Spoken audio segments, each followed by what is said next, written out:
Producing something. What is God trying to produce in you through your storm? Producing you through your trial? Producing you through your thorn? Remember what else Paul said? Remember when he said, in 2 Corinthians, he told this story. He said, I knew this man that was caught up. I don't know if it was in the body or out of the body, but he saw the third heaven. God showed him all these visions. And we keep reading, and we find out it was Paul. Remember that? He says, man, I saw these amazing things that God showed me. God showed me just amazing things. And then I came to, I woke up, and so now I'd seen these vast, magnificent revelations. And it was so vast and so magnificent that if God had left me alone after that, I would have been puffed up with involuntary pride. What I saw was so amazing, I could not have helped myself but be puffed up with pride. So God, in order to keep me humble, gave me a thorn.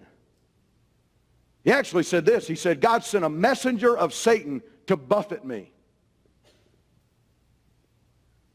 God will use the devil to do his dirty work. That'll mess up your theology. So it says, God sent a messenger of Satan to buffet me. And I know Baptists think that says God sent a messenger of Satan to buffet me. Because that's where our temptation lies. It's not what he said. He defines it as a thorn. I know some people say, well, that's a thorn in my life, or well, that's my cross to bear. Those are two different things. A cross is always voluntary. It is redemptive and vicarious. That's a whole other sermon. That's always something you choose. You choose your cross. If it's something in your life that you wish you could get out of and can't, it hurts like crazy, but you can't change it. You don't have a choice in the matter. That ain't a cross, honey. That's a thorn. Paul said, God gave me a thorn in my flesh. Now, I know, I wondered what was Paul's thorn. Commentators have questioned, what was Paul's thorn? He doesn't say. Some speculate it was in his eyesight. Some speculate he had a physical infirmity. Some say he got married.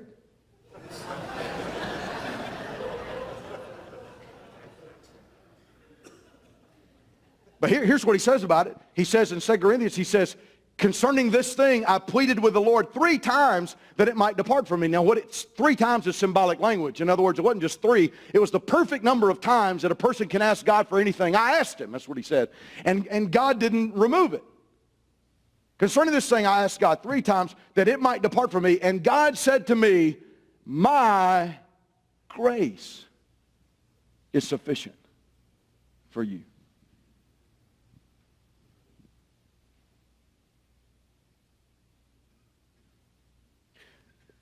If there's a thorn in your life that you've asked God to remove and he hasn't done it, do you know what that means? That means the presence of the thorn in your life is producing more than its removal would. Otherwise, God would remove it, right? If God doesn't remove it, it's because it's producing more for his glory and your good than its removal would.